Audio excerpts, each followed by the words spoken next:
Bunlar ictimai məsələlərdir, siyasətə qarışmış məsələlərdir. Yəni ki, Azadlıq meydanında adam vurub, polis olub. Bunun ictimai bir açıqlaması da olmalıdır. Vətəndaş qarşısında Cabir İmanov deyəydi ki, bəs mən polis işləyən vaxtı falan işi görmüşəm və yaxud da heç üstü örtülü deyə bilərdi ki, bəs ey millətim, üzr istəyirəm, səhvlərim olubsa üzr istəyirəm. Tahir İmanovun da prezidentə təşəkkür deməsi, yasını tutmaq əvəzinə başqa yaltaqlıqla məşğul olması bu öz-özünü biabır elədi daha çox. Yəni əgər biz ölünün arxasınca danışmaq məsələsinə gəlincə, mən bundan razı deyiləm. Düzdür, ölüyə lənət oxumaq olmaz. Ölünün arxasınca söymək yaxşı qəbul etmirəm mən. Amma adam ölübsə, gedibsə, bunu millət bilməlidir, bu yaxşı adam olub, pis adam olubdur. Sən axı paylaşırlar ki, filan kəs Azərbaycanın qəhrəmanı, nə bilim, nə. Camaat ağlaşır kimə görə? Adam döyənə görə, polisə görə, DTX işçisinə görə camaat ağlaşır. Hə? Camaat niyə o milli qəhrəmanları var ki, onlara görə ağlaşmır? Camaat niyə həbsdə yatan günahsız siyasi məhbuslarına görə ağlaşmır? Haqqını vermək lazımdır hər kəsin. Sən nə eləmirsən ki, artistlik eləmirsən də. Artistlik eləmirsən, camaat gülübdür. Nə vətənə, millətə xeyrin dəyib sənin. Polis olmaqla dəyib. Yəni bunları demək lazımdır ki, ölünün arxasınca danışmaq olmaz. Bunu məncə kim deyibdisə, yəqin özünü sığortalamaq üçün deyibdi başlanğıcdakı biri özü pis adamdır. Öləndən sonra cəmaət bunun arxasınca danışmasın deyə o sözü qoyubdu. Atalar sözü kimi işlədib. Tura bəy, mən hər halda düşünürəm ki, nə etmirsən, aktyor olmusan demək doğru deyil. Çünki həqiqətən də KVN Parniz Bakov və ələxüsus da bu qardaşların gördüyü işlər olub. Mən hara qədər imkan varsa oraya qədər tənqid də olub. Və özlərinin başında ağrıdığı vaxtlar olub. Mən xatırlaram ki, bax elə həmin bu Tahir İmanov sponsor olunmasından əziyyət çəkirdi. Girey edirdi ki, televiziyalara buraxılmır. Deyirdi, hətta Rusiya televiziyasına düşmək daha asandır ki, Azərbaycan televiziyası. Yəni, bu gerçəklik də var. Yəni, o gerçəklikdə nə qədər mümkündürsə deyiblər. Və ona görə məncə bu haqqı da danmaq doğru deyil. Və əgər ölümündən sonra da kimlərsə baxırsa 6 il əvvəl, 9 il, 8 il əvvəl çəkdiyi video və bundan sonra da 6 il sonra 8 il baxacaqsa və güləcəksə və orada kifayət qədər tənqid də var. Demək ki, onlar nələrsə ediblər. Yəni, mən bunun altını cızmaq istəyirəm və ona görə də, belə deyək də, aktyor kimi yaddaşlarda həqiqətən də gördüyü işlərdən qalacaq. Deyir, mahnıdan sözü çıxartmaq mümkün deyil də. Sən əgər mahnını oxuyursansa, mahnının bütün sözlərini deməlisən. O başqa məsələ ki, yəni DTX işçisi kimi işlərinə görə DTX işçisi olaraq cavab verəcəksən. Polis işçisi kimi gördüyün işlərə görə polis işçisi kimi cavab verəcəksən. Və bilirsiniz, Tahir İmanovun məntiqi belə oldu ki, sizin məgər adət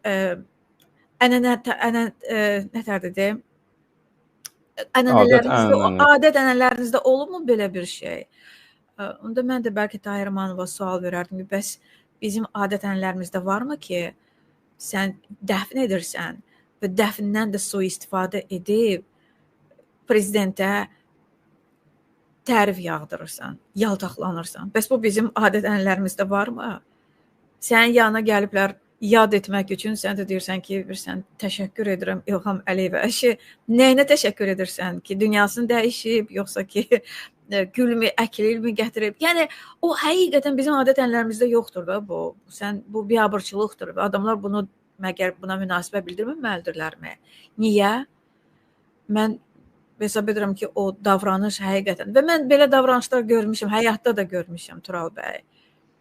Həyatda da görmüşəm, məni çox təsirləndirib. Adam, yaxın adamı həyatdan keçib, dünyasını dəyişib, yəni üstündən cəmi 1-ci saat keçib və adam görsən ki, yaltaqlıq eləyir. Yəni, bundan da qazanmaq üçün, bundan da qabağa düşmək üçün. Bax, bu bizim adət ənənələrimizdə yoxdur. Bax, bu iyrəncdir. Və bunun iyrənc olduğunu kimsə deməlidir, üzr istəyirəm, amma demək lazımdır, onun nə qədər yaxşı aktyor olub olmasına asılı olmayaraq. Yəni, şəxsən mənim aləmimdə bax bu tufan ki oldu sosial mediada qeyri-adi bir tufan idi. Mən Tahir İmanovu hardasa başa düşürəm. Mən də hesab edirəm ki, o bəzi sözlərə, ifadələ bəzi videoları yersiz idi, amma bilirsiniz, öləndən sonra susacağıqsa, bax bu cəmiyyət nə günə düşəcək? O bilirsiniz, bir qərb dünyasında Karl Marxla bağlı çoxlu mən indi paralel aparmaq istəmirəm. Amma o qədər Karl Marxın həyatda iyrənc adam olması haqqında məlumatlar var ki, deməli Sovetlər ondan düzəltmişdi, mənəviyyatlı bir şəxs. Bizim üçün etalon idi da, xatırlayırsınız da bizim dərsliklərimizdə, bizim sinif otaqlarımızda portretini divara vururdular ki, Karl Marx belədir. Məlum olur ki, Karl Marx ümumiyyətlə bir qadını bədbəxt eləyib. Nə bilim, çox onun o cinsi həyatı, çox biabırçı həyatı olub və s. və ilaxır. Bunu bizdən gizlədirdilər ki, olmaz, sən ona ancaq belə deyək də lider hesab edəcəksən, sən ona fəxr edəcəksən, ixtiyarın yoxdur, sən onu çək-çevir eləyəsən, sən onun şəxsi həyatda, real həyatda necə olduğunu biləsən. Yəni, bu da bir Sovet ənənəsidir. Mən ümid edirəm ki, biz ondan yaxı qurtarmışıq. Sağlığında, yaxşı olar ki, sağlığında qiymət verək adamlara, amma elə bir deadline da yoxdur ki, öləndən sonra qaldırıb və çək-çevir etməyəcəksən. Əməllər var, əgər cinayətlər varsa, ələlxüsusda. Səhiyyə naziri Oqtay Şirəliyev də bir neçə gün öncə öldü Cabir İmanovdan bir neçə gün sonra. İndi deyək ki, ölünün arxasında danışma olmaz. Nə olsun, Oqtay Şirəliyev idi. Deməyək, o səhiyyə necə başçılıq eləyib, necə səhiyyə naziri olub, insanların ailələri, özləri gözü yaşlı qalıb. Mənim hələ də bu günləri o videolara mən baxmışam.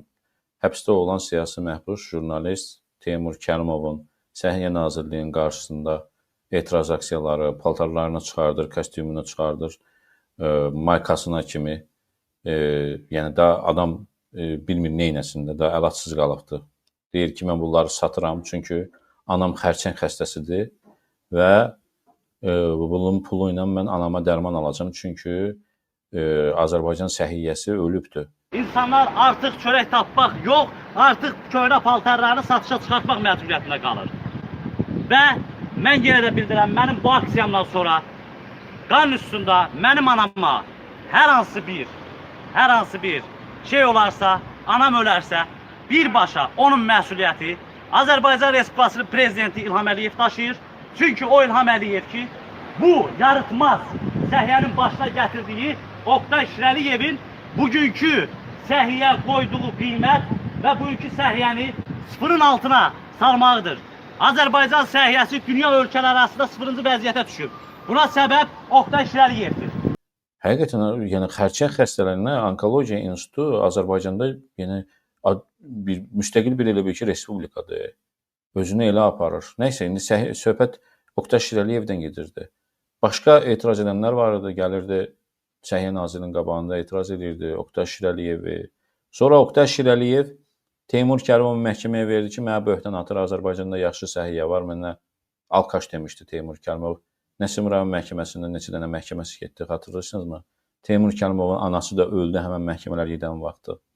Biraz utandı ondan sonra Oqtay Şirəliyev neçənci məhkəmədən sonra səhv etmirəmsə geri götürdü. İndi Oqtay Şirəliyev haqqında danışmayaq biz. Nə qədər oğru olduğunu, nə qədər yaramaz olduğunu deməyək. Demirəm ki, Allah lənət eləsin. Ölü bir qisminə toxunmuram, amma yaramaz olubdur da bu. Bu səhiyyəni bərbad edib, indi davam edir, başqası da yenə də, yəni çünki sistem çürükdür. Amma indi Oqtay Şirəliyev haqqında kimsə inanmıram ki, çıxsın bir sıra bir vətəndaş, hansı ki, bu səhiyyədə həkiminə gedən, xəstəxanasına gedən bir vətəndaş çıxıb desin ki, Oqtay Şirəliyev yaxşı səhiyyə naziri olubdur. Kimsə deyə bilər, pis səhiyyə naziri olubsa, deməli adam pis olubdur.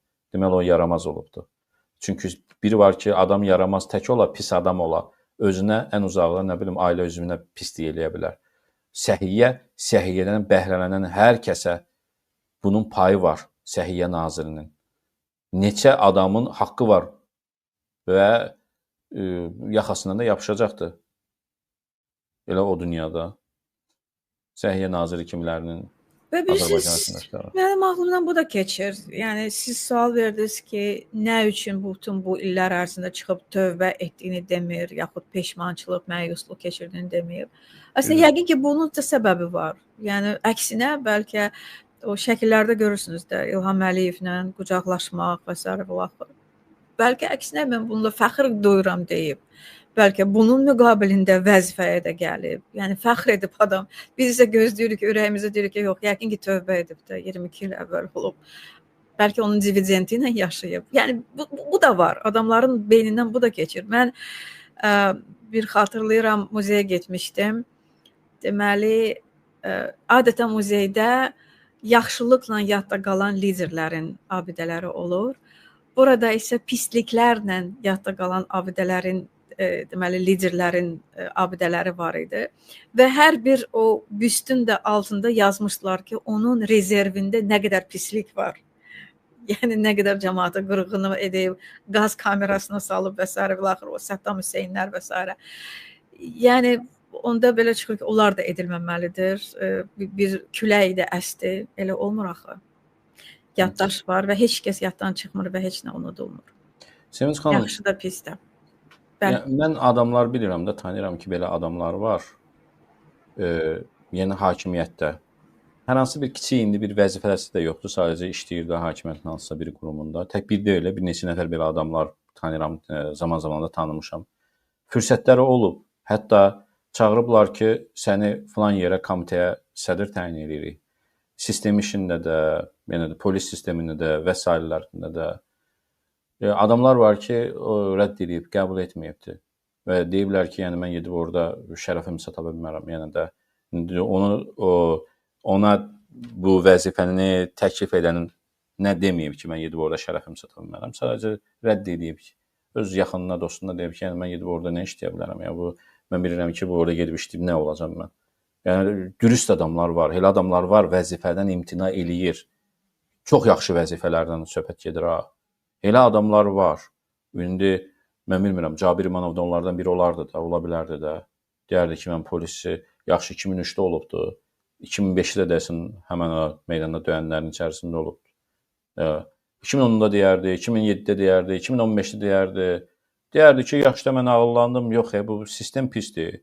Yəni Azərbaycanda polis sisteminin pis olduğunu bilməyən adam var. Hələ də ki, polisin özünün içərisində işləyəsən və görməyəsən ki, bu çirkab nə çirkabdır.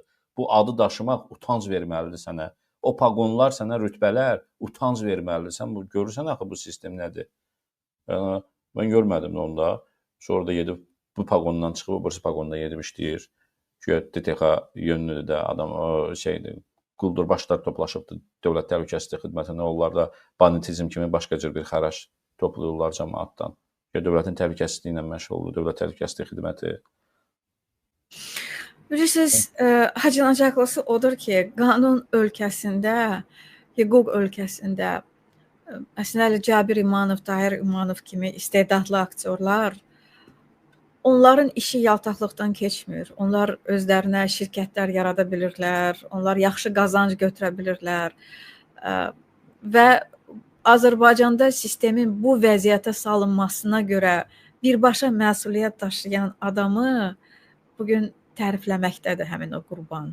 Bu Amsterdam sindromudur da, səhv etmirəmsə, ki, səni köləyə çevirən bir adama sən hələ də dua edirsən, minnətdarsan. Stockholm sindromu, eləmi?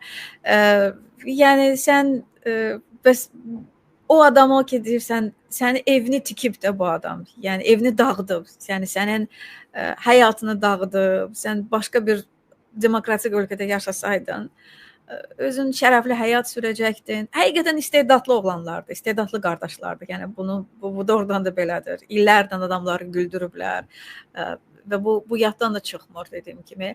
Amma sadəcə olaraq şəxsən mənə də toxunan odur ki, həqiqətən də bu qardaşlar özləri bunun fərqində idilərmi, yoxsa yox? Məsəl üçün nədir adı? Tahir İmanov bunun fərqindədirmi? Yox. Yəni institutlar bitirib, Cabir İmanov özü səhv etmirəmsə 2 institut bitirib, ali təhsilli, ziyalı ailədən çıxan oğullar olub o və s. Və bu gün Azərbaycanı əslində bu vəziyyətə salan bir diktatora təşəkkür etmək belə bir zamanda. Bəs kim salıb sizi bu vəziyyətə? Niyə siz bugün nə bilim yaltaqlıq etmək məcburiyyətindəsiniz? Niyə görə siz budur asılısınız? Yəni bu özü də asılıqdan irəli gəlir də. Yəni DTX-nın Əli Nağıyev gəlmişdi, bu nazir gəlib, o biri nazir gəlib. Yəni o qədər düşüklükdür ki bu. Yəni hamı başa düşür də ki, sən bu təşəkkür nədən ötürüdür? Bu heç də ürəkdən gələn bir təşəkkür deyil. Bu yenə də çox praqmatik bir yanaşmadır. Hətta belə bir acı məqamda belə praqmatik olmaq. Bax, məyusluq yaradan həm də budur. Kim də bilməsə, bunun səbəbkarı kimdir? Siz ki bilirsiniz. Bax, bu anlamda. Təşəkkür edirəm Tural bəy. Minnətdaram. Azad sözdən Tural Sadıqlı idi. Çox sağ olun.